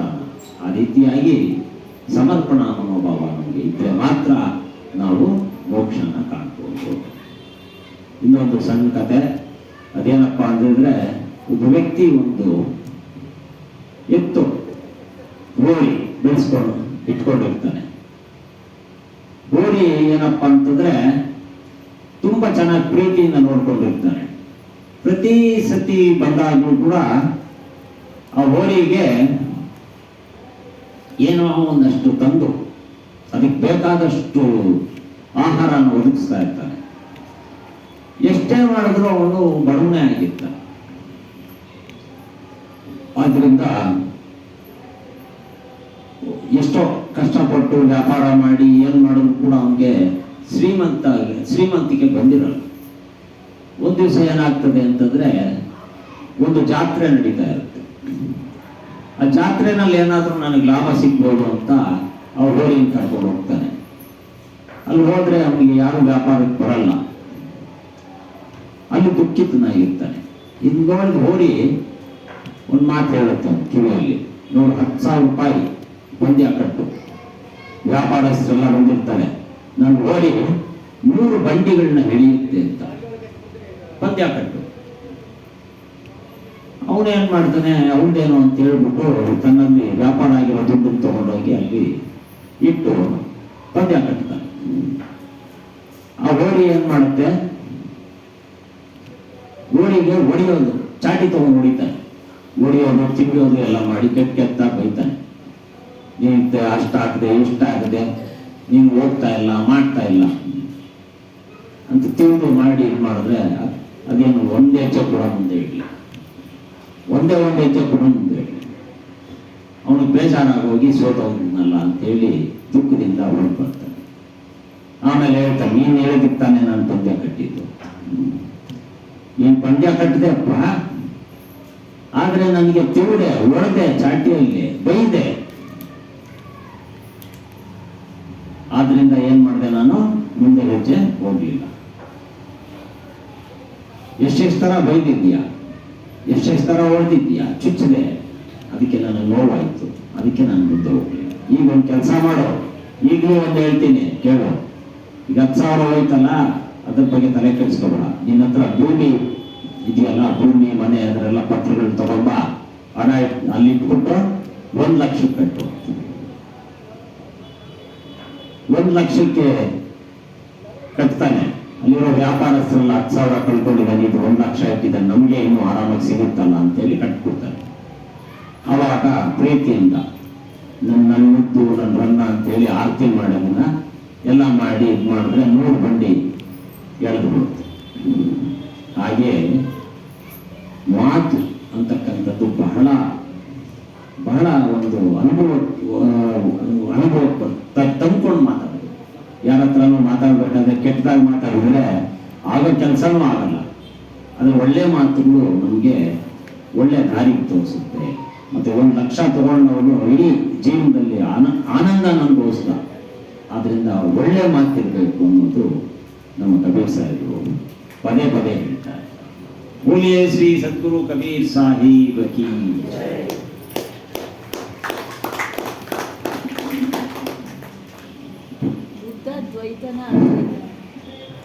ಬುದ್ಧಂದು ಒಂದೇ ಮಾತು. ಕಬೀರ್ ಸಾಹೇಬ್ರು ಏನು ಹೇಳಿರೋದು ಅದೇ ಅವರು ಹೇಳಿರೋದು.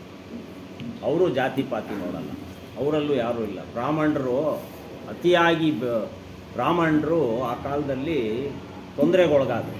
ಯಾಕೆಂದರೆ ಬುದ್ಧ ಯಾವ ಜಾತಿ ಮತ ನೋಡಲಿಲ್ಲ. ಜಾತಿ ಮತ ನೋಡಿದ್ದಿದ್ರೆ ಬುದ್ಧನಿಗೆ ಇದು ಸಿಗ್ತಿರ್ಲಿಲ್ಲ. ಬ್ರಾಹ್ಮಣರೆಲ್ಲನೂ ಇದಾಗೋಗ್ಬಿಡ್ತಾರೆ ಅವಾಗ. ಅವನು ಯಾವ ಜಾತಿ ಪಾತ ನೋಡಲ್ಲ, ಅವನು ಎಲ್ಲಾನು ಒಂದೇ ಜಾತಿ ಥರ ನೋಡ್ದ. ಬುದ್ಧದ ಆದ ನಂತರದಲ್ಲಿ ಎಷ್ಟೋ ವರ್ಷಗಳ ಮೇಲೆ ಬ್ರಾಹ್ಮಣರು ಮತ್ತೆ ಬುದ್ಧನ 10ನೇ ಅವತಾರ ಅಂತ ಹೇಳ್ಬಿಟ್ಟು ಹೇಳಿದ್ದಾರೆ. ಅದು ತಪ್ಪದು ಆ್ಯಕ್ಚುಲಿ. ಬುದ್ಧ ಆತನ ಒಂದು ತತ್ವನೇ ಬೇರೆ. ಅವನು ಎಲ್ಲೂ ಗುರು ಮಾಡಿಕೊಂಡಿಲ್ಲ, ಸ್ವತಃ ಅನುಭವ ಮಾಡಿಕೊಂಡೇ ಅವನು ಸಾಧನೆ ಮಾಡಿದ್ದು ಆತ. ಅಂಥ ತ್ಯಾಗಿ ಮಹಾಪುರುಷ.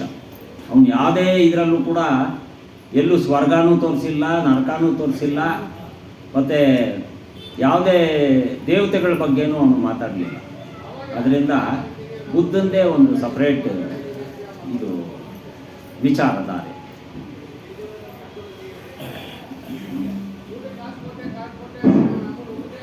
बोलिए श्री सत्यनारायण कबीर साहेब की जय.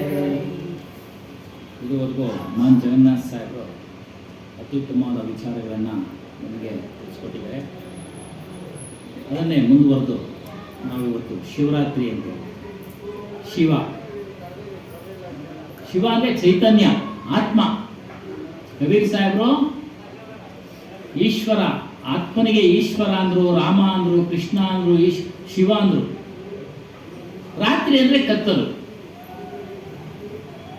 ಅಂಧಕಾರ, ಅಜ್ಞಾನ.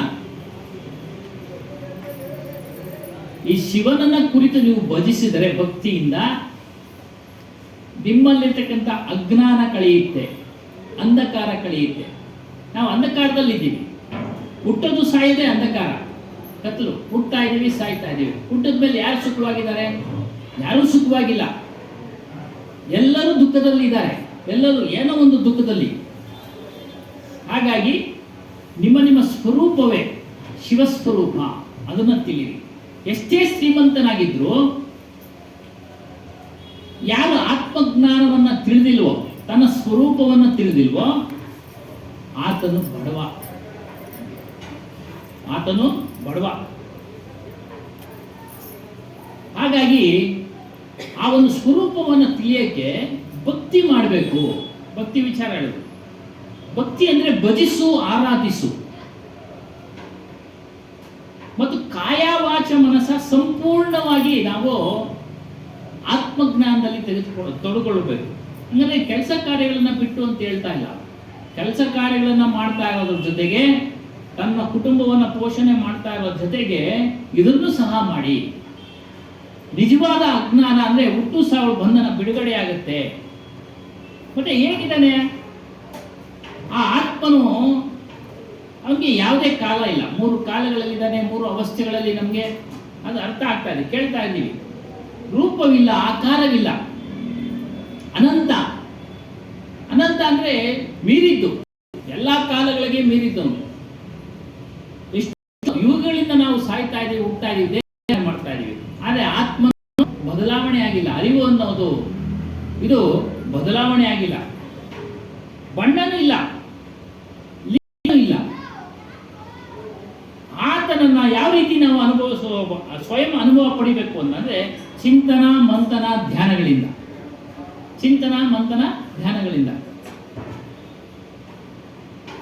ಹಾಗೆ ಹೇಳ್ದಂಗೆ ಉಪವಾಸದ ಬಗ್ಗೆ ಹೇಳಿದ್ರು.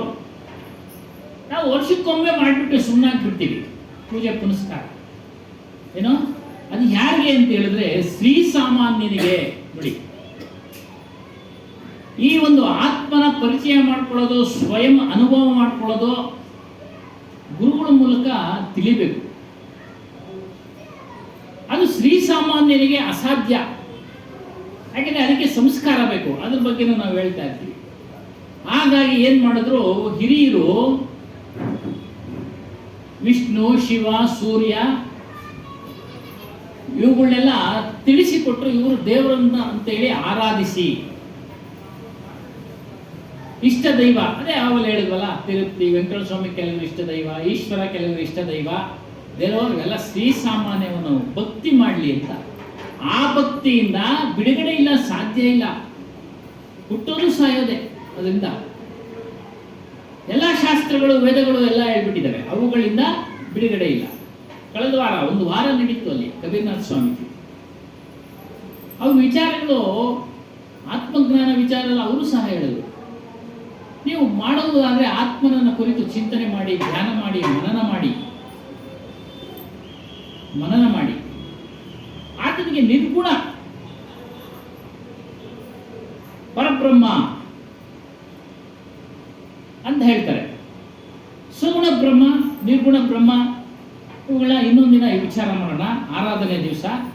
ಹಾಗಾಗಿ ನಾವು ಇವತ್ತಿನ ಶಿವರಾತ್ರಿ ಬಗ್ಗೆ ಒಂದು ವರ್ಷಕ್ಕೊಂದ್ಸಲಿ ನೀವು ಜಾಗರಣೆ ಇದ್ರೆ ಸಾಲದು, ಪ್ರತಿನಿತ್ಯ ಎಚ್ಚರಿಕೆಯಿಂದ ಇರಿ.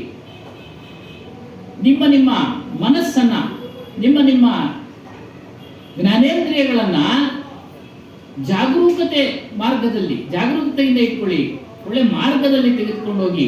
ಇದು ಜಾಗರಣೆ. ನಿದ್ದೆ ಕೆಟ್ಟಿ ಎಲ್ಲೋ ಹೋಗೋದು ಎಲ್ಲೋ ಬರೋದು ಅಲ್ಲ. ನಾವು ನಿದ್ದೆ ಕೆಟ್ಟಿ ಅದಕ್ಕೆ ಧ್ಯಾನ ಮಾಡ್ತೀವಿ ಅಂದರೆ ಅದರ ಫಲ ಯಾವುದೋ ಶ್ರೀಸಾಮಾನ್ಯನು ಮಾಡಿದ ಹಾಗೆ ಎಲ್ಲರೂ ಶ್ರೀಸಾಮಾನ್ಯನಂತೆ ಮಾಡ್ತಾ ಇರೋದು ಇವತ್ತು ದಿವಸ. ಅದ್ರ ಫಲ ಏನಂದ್ರೆ ನಾವು ಹುಟ್ಟಲೇಬೇಕು, ಕಷ್ಟ ಸುಖಗಳನ್ನ ಅನುಭವಿಸ್ಲೇಬೇಕು. ದೇಹಕ್ಕೆ ಕಷ್ಟ ಬರುತ್ತೆ. ಯಾವಾಗ ಶಿವ ಎಂಬ ಆತ್ಮಸ್ವರೂಪವನ್ನು ತಿಳಿತೀವೋ ಅವಾಗೇ ನಮಗೆ ಬಿಡುಗಡೆ. ಅದನ್ನ ನೀವು ಶಿವರಾತ್ರಿ ಮಾಡೋದಾದ್ರೆ ಪ್ರತಿನಿತ್ಯ ಮಾಡ್ವಿ ಅಂತಾರೆ. ಉಪವಾಸ ಆಹಾರ ವಿಚಾರ ಅದು ತಿಂಗಳಿಗೊಮ್ಮೆ ಮಾಡಿ. ಡಾಕ್ಟರ್ ಹೇಳ್ತಾರೆ ತಿಂಗಳಿಗೊಮ್ಮೆ ಸ್ವಲ್ಪ ಲಘು ಪ್ರಮಾಣದ ಆಹಾರ ತೆಗೆದುಕೊಳ್ಳಿ, ನಿಮ್ಮ ಆರೋಗ್ಯ ಚೆನ್ನಾಗಿರುತ್ತೆ ಅಂತ. ಆದರೆ ಆತ್ಮನ ವಿಚಾರ ಬಂದಾಗ ನೀವು ಯಾವಾಗಲೂ ಜಾಗರೂಕರಾಗಿರಿ. ನಿದ್ರೆಯಲ್ಲೂ ಸಹ ನಿಮ್ಮನ್ನು ಎಚ್ಚರಪಡಿಸಿದ್ರೆ ನಿಮ್ಮ ಸ್ವರೂಪದ ವಿಚಾರವನ್ನ ನೀವು ಚಿಂತನ ಮಾಡ್ತಾ ಇರಬೇಕು, ಚಿಂತನ ಮಾಡ್ಕೋಬೇಕು. ಅದೇ ಒಂದು ನಿಜವಾದ ಶಿವನ ಧ್ಯಾನ.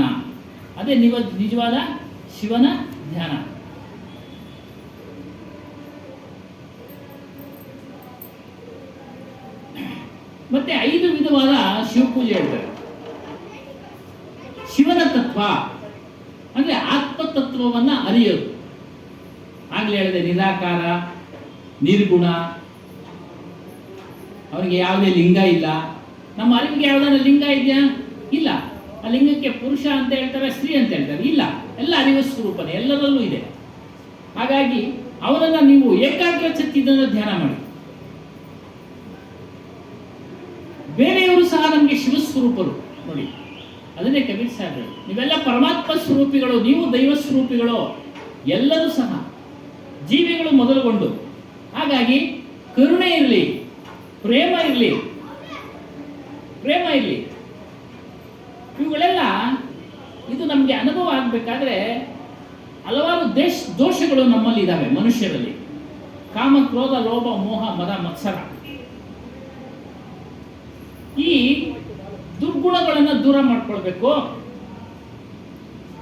ಸದ್ಗುಣಗಳನ್ನು ಧಾರಣೆ ಮಾಡ್ಕೊಳ್ಬೇಕು. ಸತ್ಯ, ನ್ಯಾಯ, ಕ್ಷಮ, ದಯೆ, ಧೈರ್ಯ ಇವೆಲ್ಲ ಸದ್ಗುಣಗಳು.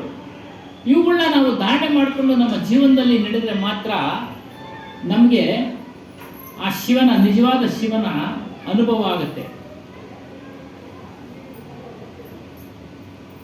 ಉಪವಾಸಕ್ಕೆ ಇನ್ನೊಂದು ಹೇಳ್ತಾ ಇದರಲ್ಲಿ, ದುರ್ಗುಣ ದೋಷಗಳಿಂದ ನಮ್ಮನ್ನು ರಕ್ಷಿಸಿಕೊಂಡು ಸದ್ಗುಣಗಳ ಜೊತೆ ಹೋಗೋದೇ ಉಪವಾಸ. ಅದ್ರ ಜೊತೆ ಇರೋದೇ ಉಪವಾಸ. ಮತ್ತು ಕಲುಷಿತ ಭಾವನೆಗಳಿಂದ ಮುಕ್ತರಾಗಬೇಕು. ನಮ್ಮಲ್ಲಿ ಅನೇಕ ಕಲುಷಿತ ಭಾವನೆಗಳು ಇರ್ತವೆ, ಕಲ್ಪನೆಗಳು ಇರ್ತವೆ. ಅದನ್ನೆಲ್ಲ ದೂರ ಮಾಡ್ಕೊಳ್ಬೇಕು. ಇಂದ್ರಿಯ ನಿಗ್ರಹ, ಆಹಾರ ನಿಗ್ರಹ, ಆಚಾರ ಪಾಲನೆ ಇವೆಲ್ಲ ಉಪವಾಸಕ್ಕೆ ಸಂಬಂಧಪಡುತ್ತೆ ಅಂತ ಹೇಳ್ತಾರೆ. ಪಂಚ ಜ್ಞಾನೇಂದ್ರಿಯ, ಪಂಚ ಕರ್ಮೇಂದ್ರಿಯ, ಮನಸ್ಸು, ಇದನ್ನ ನೀವು ಹಿಡಿತದಲ್ಲಿ ಇಟ್ಕೊಳ್ಳಿ. ಎಲ್ಲ ವಿಚಾರವನ್ನು ತಿಳಿಸೋನಾರು ನಮಗೆ ಗುರು ನೋಡಿ. ಭಕ್ತರಿಗೆ ಭೂಮಿಯಲ್ಲಿ ಗೋಚರವಾಗುವ ದೇವರು ಯಾರು ಅಂದ್ರೆ ಸದ್ಗುರುಗಳು. ಅಂದ್ರೆ ಸದ್ಗತಿಯನ್ನು ನಮಗೆ ಸದ್ಗತಿಯ ಮಾರ್ಗವನ್ನ ತೋರಿಸ್ಕೊಡೋರು ಸದ್ಗುರು. ಹಾಗಾಗಿ ಆತನನ್ನ ಪೂಜೆ ಮಾಡಿ. ನೀವು ಆ ಗುರುವನ್ನ ನೀವು ಪೂಜೆ ಮಾಡಿ, ಭಕ್ತಿಯಿಂದ ಮಾಡಿ, ಒಲವಿಂದ ಮಾಡಿ, ಒಲವಿಲ್ಲದೆ ಮಾಡಿ, ಪ್ರೀತಿಯಿಂದ ಮಾಡಿ, ಶ್ರದ್ಧೆಯಿಂದ ಮಾಡಿ. ಈ ರೀತಿ ಮಾಡಿದಾಗ ನಿಮಗೆ ಅಜ್ಞಾನವನ್ನ ದೂರ ಮಾಡ್ತಾನೆ ಸದ್ಗುರು. ಅಜ್ಞಾನವನ್ನ ದೂರ ಮಾಡ್ತಾರೆ. ಅಲ್ಲಿ ಕಳೆದ ವಾರ ಅಲ್ಲಿ ಬಹಳ ಅದ್ಭುತವಾಗಿತ್ತು. ಕೊನೆ ದಿನ ಸುಮಾರು ಕೋಮಲಮ್ಮ ಅವರು ಅವರೆಲ್ಲರೂ ಬಂದಿದ್ರು. ಅನೇಕ ವಿಚಾರಗಳನ್ನು ಹೇಳಿದ್ರು. ಶೌಚ ಶುದ್ಧಿ, ಶುದ್ಧಿ, ಮನಸ್ಸು ಶುದ್ಧಿ ಇರಲಿ, ಕಾಯ ವಾಚ ಮನಸ್ಸ ಶುದ್ಧವಾಗಿರಲಿ, ಶುದ್ಧವಾಗಿರಲಿ, ಮತ್ತು ನಿಮ್ಮಲ್ಲಿ ಒಲವಿರಲಿ, ಪ್ರೀತಿ ಇರಲಿ, ದಂಬಾಚಾರ ಬೇಡ ಇತ್ಯಾದಿ ವಿಚಾರಗಳನ್ನು ಅಲ್ಲಿ ತಿಳಿಸಿದ್ರು. ಅದ್ರ ಬಗ್ಗೆ ಇನ್ನೊಮ್ಮೆ ನಾವು ಮಾತನಾಡೋಣ. ಈ ರೀತಿಯಾಗಿ ನಾವು ಶಿವನನ್ನ, ನಮ್ಮ ಸ್ವರೂಪವನ್ನ ನಾವು ಚಿಂತನ ಮಂಥನ ಧ್ಯಾನಗಳಿಂದ ಮಾಡ್ತಾ ಇದ್ರೆ ಖಂಡಿತವಾಗಲೂ ಅದರ ಅನುಭವ ನಮಗೆ ಆಗುತ್ತೆ.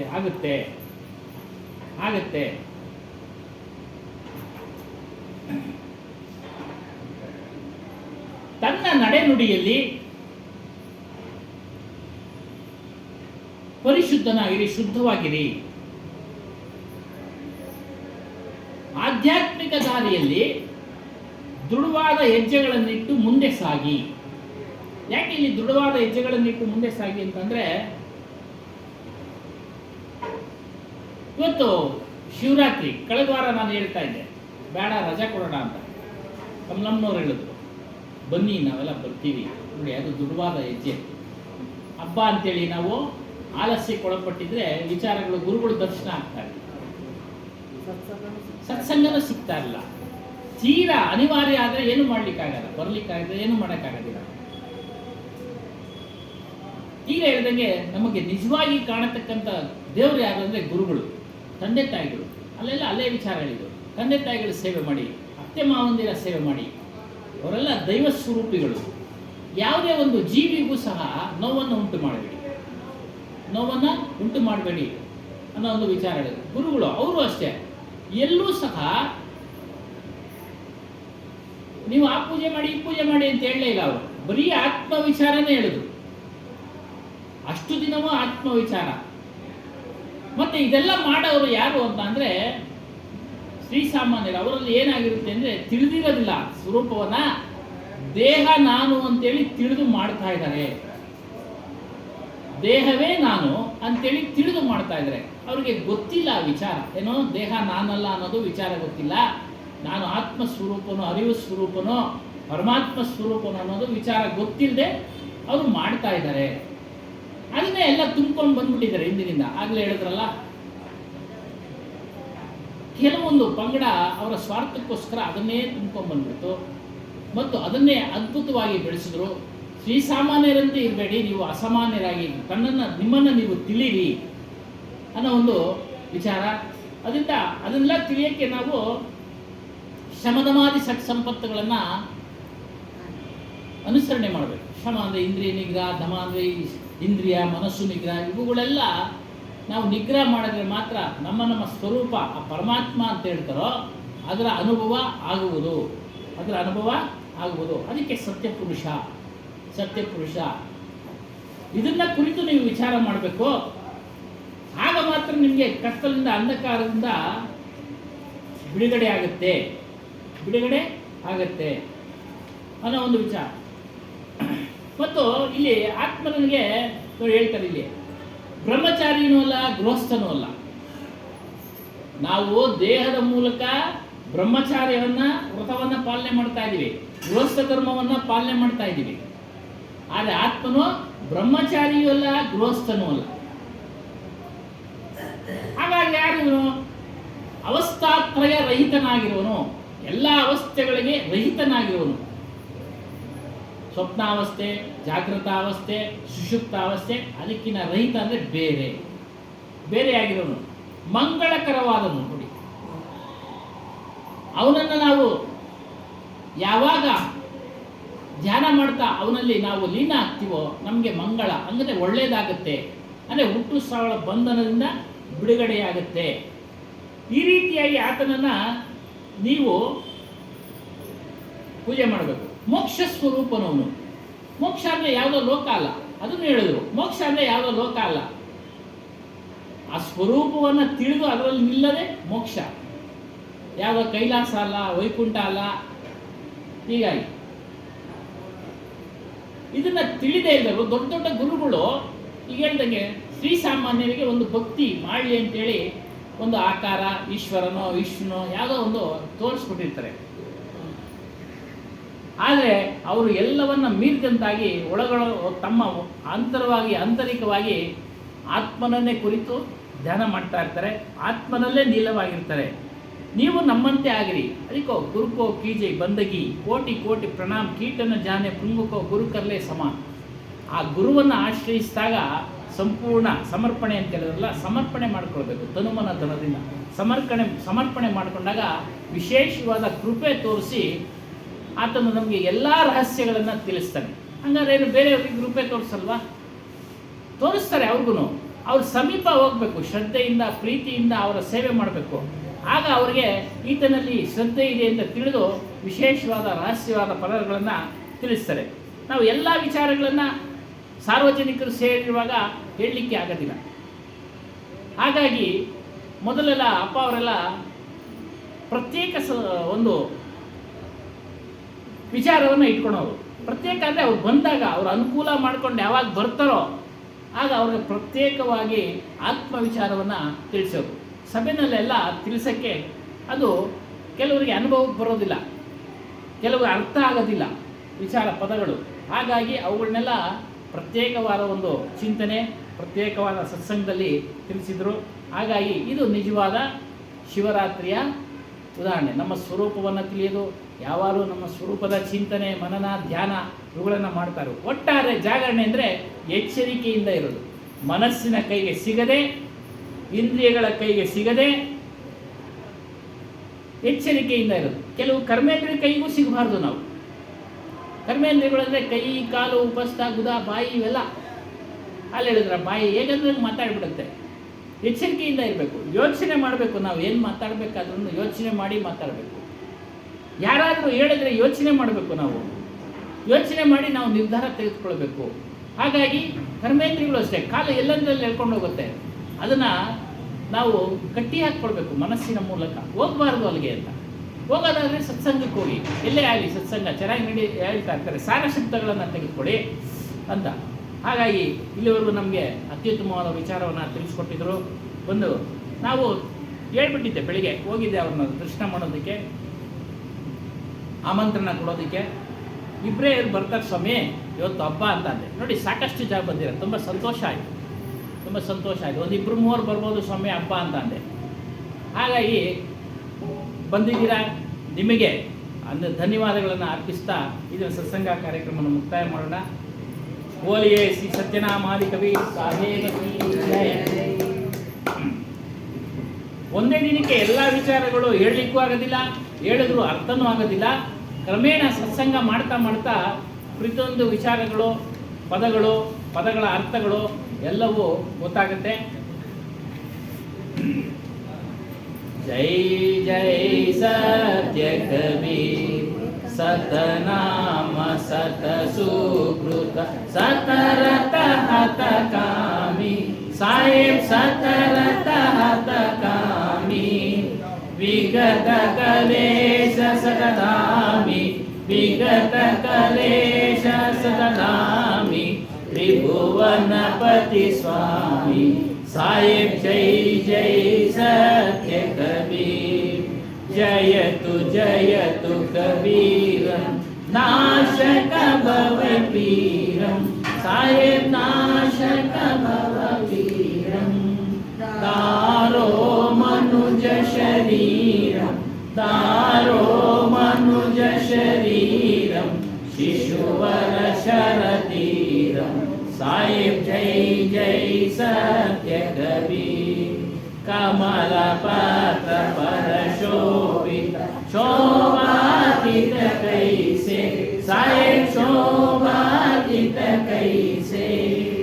ನೀಲಾಚಲ ಪರರಾಜಿತ ನೀಲಾಚಲ ಪರರಾಜಿತ ಮುಕ್ತಾಮಣಿ ಜೈಸೆ जय सत्य कबीर परम मनोहर रूपम प्रमुदित सुख राशि साहेब प्रमुदित सुख राशि अति अभिनव अविनाशी अति अभिनव अविनाशी काशीपुरवासी साहेब जय जय सत्य कबीर अमृत उपारण कारण प्रकटे तनदारी साहेब प्रकटे तनदारी पारक रूप विहारी पारक रूप